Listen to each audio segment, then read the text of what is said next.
আসসালামু আলাইকুম রহমতুল্লাহি ওয়া বারাকাতুহু। প্রিয় দর্শক শ্রোতা, এই মুহূর্তে দেশ ও দেশের বাইরে থেকে যে যেখান থেকেই আজকের ভিডিওটি প্লে করেছেন সকলকে জানাই মোবারকবাদ। প্রিয় দর্শক, আমি সকাল থেকে লাইভ করতেছিলাম, দেখেন ওই সময় নদীর অবস্থা একরকম দেখছেন, আজকে দেখেন এখন এক এক রকম। দর্শককে কোথা থেকে আমাদের ভিডিওগুলো দেখেন অবশ্যই একটু জানানোর চেষ্টা করবেন, আর সবাই কিন্তু ভিডিওটা শেয়ার করে দিবেন। দর্শক দেখেন, আমাদের মেহেন্দিগঞ্জবাসী আসলে খুবই ভয়াবহতার ভিতরে আছে।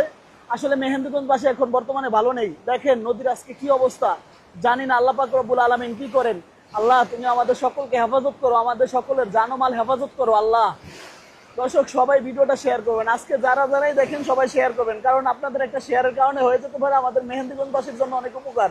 কারণ আপনারা যদি একটা শেয়ার করেন তাহলে আরো লক্ষ লক্ষ মানুষ কিন্তু আমাদের ভিডিওগুলো দেখে কিন্তু দোয়া করবে মেহেন্দিগঞ্জবাসীর জন্য।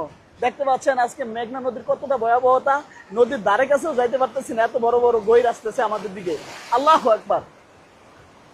দর্শক দেখেন আসলে কেমনে দাঁড় করবো, মানে নদীর কাছে কিভাবে যাব, দেখেন একদম অবস্থা খুবই করুণ। আল্লাহ, তুমি সকলকে হেফাজত করো আল্লাহ। দর্শক যারাই দেখছেন অবশ্যই আমাদের জন্য দোয়া করবেন, কারণ আমাদের এখানকার অবস্থা খুবই খারাপ। দেখেন আমি প্রতিনিয়ত যেই টার্মিনালটি থেকে কিন্তু লাইভ করতাম, সেই টার্মিনালটির অবস্থা দেখতে পাচ্ছেন আপনারা কি অবস্থা। আর আমাদের এই টার্মিনালটি আর কতক্ষণ ভালো থাকে জানি না। আল্লাহ তাআলার কাছে দোয়া করি, আল্লাহ তাআলা যেন আমাদের এই এখানকার সকলের জানমাল ঘরবাড়ি যেন হেফাজত করেন। দেখেন এরকম যদি পানির স্রোত আসতে থাকে তাহলে কিভাবে এখানকার মানুষ থাকবে, যারা নদীর পাড়ে বসবাস করে তাদের তো থাকাটা অনেক কষ্টকর হয়ে যাবে। তাই আমি দোয়া করি আল্লাহ তাআলার কাছে, আল্লাহ তুমি আমাদের মেহেন্দিগঞ্জবাসীকে রক্ষা করো।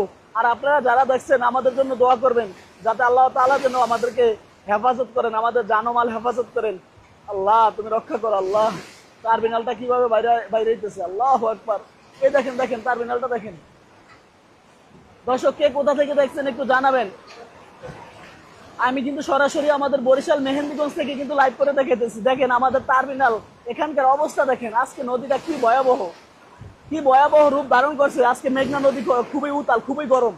তাই যে যেখান থেকেই দেখছেন দর্শক একটু শেয়ার করবেন, সবাই লাইভটাকে শেয়ার করবেন। দেখেন আমি কিন্তু নদীর কাছে যাইতে পারতেছি না, তারপর আপনাদেরকে দেখানোর চেষ্টা করতেছি আজকে মেঘনা নদী কতটাই উতাল, কতটাই গরম। দেখেন দেখেন দেখেন আমি কিন্তু নদীর এক কানিতে আসছি, কিন্তু এখানে থাকতে পারবো না বেশিক্ষণ, আপনাদেরকে দেখানোর জন্যই আসছি মূলত, এজন্য আসা। যাই হোক, আল্লাহ তাআলা যেন আমাদেরকে হেফাজত করেন। দেখেন একটি লঞ্চ আসতেছে, কিন্তু একটি ঢাকার লঞ্চ আসতেছে। আমি জানি না ঢাকার লঞ্চটা এখানে ঘাট করতে পারবে কিনা। তো আমি দোয়া করি আল্লাহ তাআলা যেন যে সমস্ত যাত্রীবাহীরা আছে লঞ্চের ভিতরে, আল্লাহ তাআলা যেন তাদেরকে সঠিকভাবে যেন গন্তব্যতে পৌঁছার তৌফিক দান করেন।